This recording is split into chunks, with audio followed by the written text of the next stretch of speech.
ஐயையோ, முடியெல்லாம் தொழிய ஆரம்பிச்சுட்டே.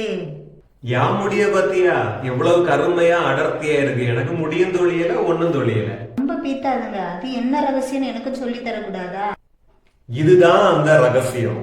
ஹலோ மக்களே, நான் உங்க கன்னியாகுமரி சிறில். எனக்கு தெரிஞ்சவங்க ஒருத்தங்க வீட்டுல சுத்தமான முறையில செய்யக்கூடிய தேங்காய் எண்ணெயை தான் நான் பயன்படுத்துறேன். இதுல செக்கில ஆட்டின தேங்காய் எண்ணெயில செம்பருத்தி பூ, செம்பருத்தி இலை, கொய்யா இலை, கருவேப்பிலை, நவரப்பச்சிலை, சோற்று கற்றாழை, அது மட்டும் இல்லாம வேப்ப இலை, நெல்லிக்காய், சின்ன உள்ளி, கருஞ்சீரகம், வெந்தயம், இது மட்டும் இல்லாம இன்னும் ஒரு சில மூலிகைகளும் சேர்த்து தான் இந்த எண்ணெயை தயார் பண்றாங்க. இப்படி சுத்தமான முறையில பல வகை மூலிகைகள் கலந்த இந்த தேங்காய் எண்ணெயை நான் வாங்கி தேய்ச்சிட்டு வர்றதுனாலதான் எனக்கு முடி கருமையாவும் இவ்வளவு அடர்த்தியாட்டம் இருக்குது. முன்னாடி எல்லாம் சின்ன வயசுல எங்க வீட்லயும் இது மாதிரி செய்வாங்க. அதுதான் நான் பதிவா தேய்ச்சிட்டு வருவேன்.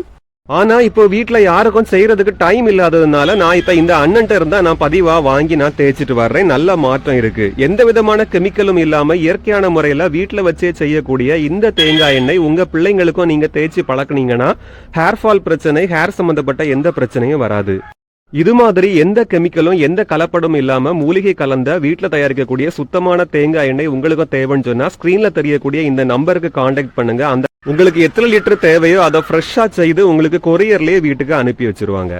இது மாதிரி யூஸ்ஃபுல்லான கண்டென்ட்ஸுக்கு நம்ம கன்னியாகுமரி சிறில் சேனலை மறக்காம ஃபாலோ பண்ணி வச்சிடுங்க. பாய்.